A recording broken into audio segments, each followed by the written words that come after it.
There's a lump of corroded bronze in an Athens museum that should not exist. It's about the size of a shoebox. Sponge divers pulled it out of the Aegean Sea in 1901, and for 50 years, almost nobody looked at it twice. Then someone put it under an X-ray, and the image that came back broke history. Inside that green, cracked rock are gear teeth. Dozens of them, cut by hand, triangular, accurate to a fraction of a millimeter. It is a machine, a geared calculating machine, built roughly 2,100 years ago. Nothing else that complicated appears anywhere on Earth for another 14 centuries. So who built it? What was it for? And how did the knowledge vanish so completely? By the end of this, you will know exactly what that machine did, and why its disappearance is the far bigger mystery. Start with the storm. Easter 1900. A crew of Greek sponge divers under Captain Demetrius Kontis is blown off course on the way to North Africa and shelters beside Antikythera, a rocky speck between Crete and the mainland. A diver named Elias Stadiatus goes down in a canvas suit and copper helmet, then surfaces babbling about a heap of rotting corpses on the seabed. They were bronze statues. The crew had found a Roman-era cargo wreck, sunk around 70 to 60 BC, roughly 50 meters down. Over the following months, working with 1900 technology and no understanding of decompression sickness, they hauled up marble horses, glassware, jewelry, and a life-size bronze youth. One diver died, 2 were paralyzed, and among all that treasure, nobody cared about a shapeless clod of wood and corroded metal that quietly cracked apart as it dried out in the museum. For a year, that lump sat ignored. Then in May 1902, a Greek archaeologist and politician, Valerios Stais, noticed something in one of the fragments, a wheel. A toothed wheel embedded in rock, with Greek lettering beside it. The reaction was mostly embarrassment. Gears in a 2,000-year-old shipwreck made no sense. So the popular theory became that the thing must have fallen in later, a stray clock dropped from some passing ship.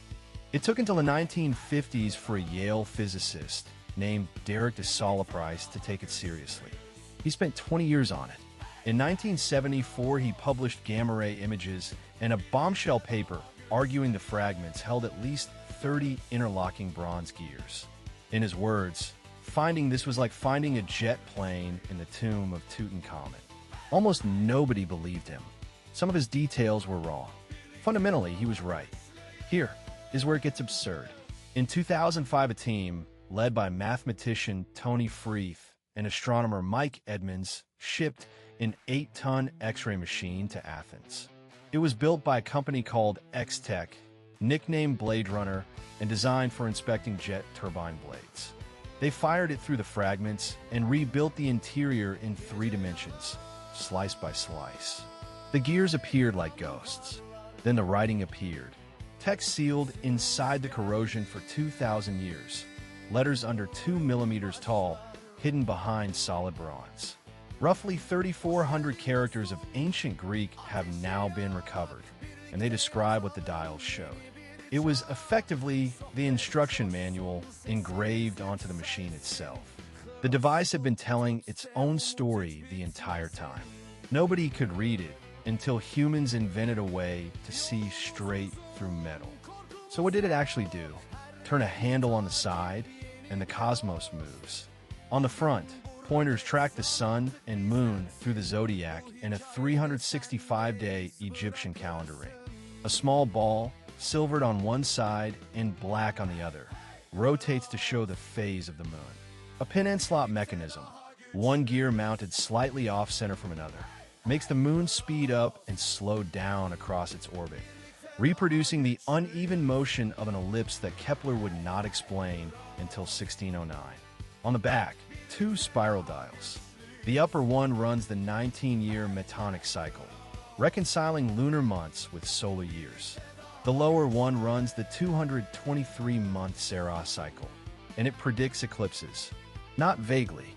Symbols mark whether an eclipse is solar or lunar, roughly what hour to expect it, even the expected color of the shadowed moon. And one detail tells you exactly who this was made for. A small subsidiary dial has nothing to do with astronomy at all. It is a 4-year counter listing athletic games: Olympia, Nemea, Isthmia, Delphi, and 2 smaller festivals, including one called Na held at Dodona in northwestern Greece. A machine modeling the heavens, with a slot for tracking when the Olympics come around. Then there is the front. Inscriptions describe the movements of all 5 planets known to antiquity: Mercury, Venus, Mars, Jupiter, and Saturn, each with its own named cycle. In 2021, a University College London team published a reconstruction of that lost planetary display, and it demands gearing far beyond anything that survives. Only 82 fragments of the machine remain. Estimates suggest roughly a third of it is missing, and that missing third was probably the most sophisticated part. We have never found it. So who made it? Nobody signed it. The inscriptions use month names from a Corinthian calendar, which points toward northwestern Greece or Syracuse. And Syracuse was the city of Archimedes. Cicero, writing about a century after the ship went down, describes a bronze sphere built by Archimedes that reproduced the motions of the sun, the moon, and the 5 planets, and says it was carried back to Rome as war loot. He mentions a second such device owned by his friend Posidonius on Rhodes. For centuries, historians read those passages as flattering exaggeration. The Greeks simply could not have built machines like that. Then divers pulled one out of the sea. The Antikythera Mechanism is not a freak, one-off act of genius. Those texts imply an entire tradition.